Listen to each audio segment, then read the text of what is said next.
यकीनी तौर पर ये वाक़यात बढ़ रहे हैं। पहले हम देखते थे कि इस तरह का कोई वाक़या होता था तो किसी बस को निशाना बनाया जाता था, जो गवादर में काम करने वाले मज़दूर हैं उनको निशाना बनाया जाता था, फिर चौकियों पर ये हमले होने लगे और अब हमने देखा कि ये 9 बोगियों से, जिसमें मुसाफिरों से भरी ये बोगी थी, उस पर हमला किया गया और मेक श्योर किया गया क्योंकि कोयटा के रास्ते में बड़ी बड़ी टनल्स होती हैं तो वहाँ पर अटैक किया जाए, जो उनके लिए एक अपेरेंटली एक वीक पॉइंट होगा, वहाँ तक पहुँचना शायद उनके लिए पॉसिबल भी था।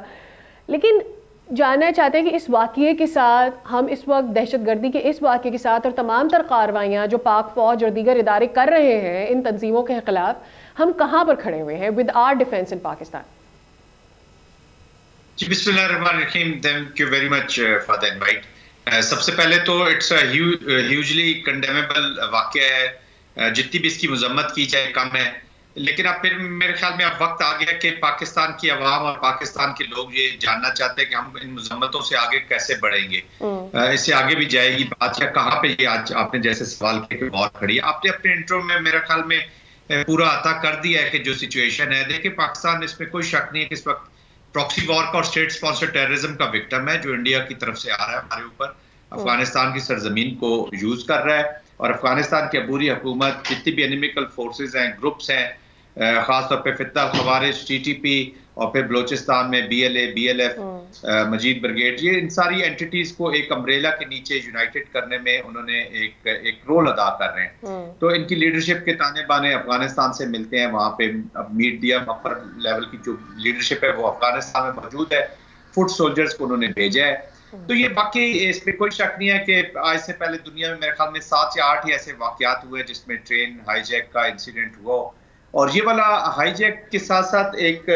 टेररिज्म रिलेटेड एफर्ट भी है जी। ये किसी पॉलिटिकल स्ट्रगल के लिए नहीं है, ये अपने जो टेररिज्म का जो एक स्वैत है वो ये शो करना चाह रहे हैं, इम्पैक्ट डालना चाह रहे हैं, पूरी दुनिया को बताना चाह रहे हैं कि we are present, we are meaningful, और हम स्टेट ऑफ पाकिस्तान को चैलेंज कर रहे हैं। स्टेट ऑफ पाकिस्तान ने, टू बी वेरी ऑनेस्ट,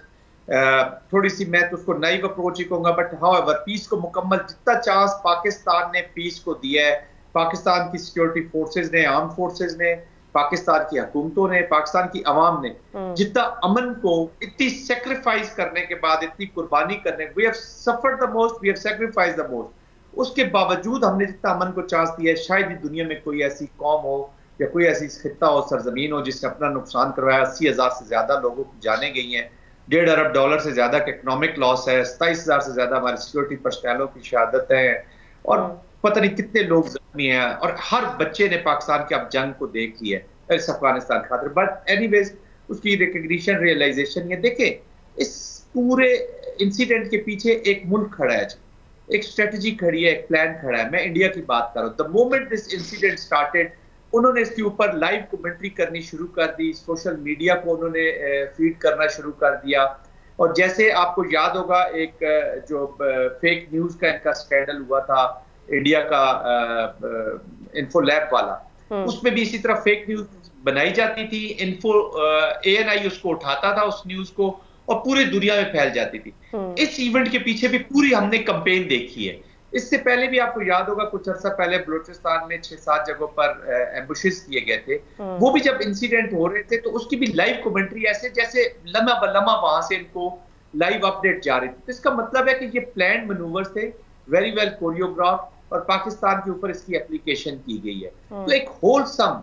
और ये टारगेट भी बड़ा केयरफुली सिलेक्ट किया गया, इसकी सेंसिटिविटी को अंडरस्टैंड किया गया। लेकिन एक चीज बिल्कुल खुलकर सामने आ गई है कि अभी हमें बिल्कुल कोई शक नहीं होना चाहिए कि ये न बलूचिस्तान के हकूक की जंग है, न ये डेप्रीविएशन की जंग है, न ये किसी और मकसद की जंग है। इसका सिर्फ और सिर्फ मकसद पाकिस्तान को डिस्टेबलाइज कर रहा है और पाकिस्तान की जो पॉलिसी कैप्चुलेशन करना है, और एनिमिकल फोर्सेस के पूरे रेड सिंडिकेट की एप्लीकेशन है, जिसमें अनफॉर्चुनेटली हमारे अपने भी कुछ लोग एज सपोर्टर्स, अबेटर्स और कोलैबोरेटर्स उनके साथ मिले हुए हैं। सब्सक्राइब करें और बेल दबाएं ताकि कोई खबर रह न जाए।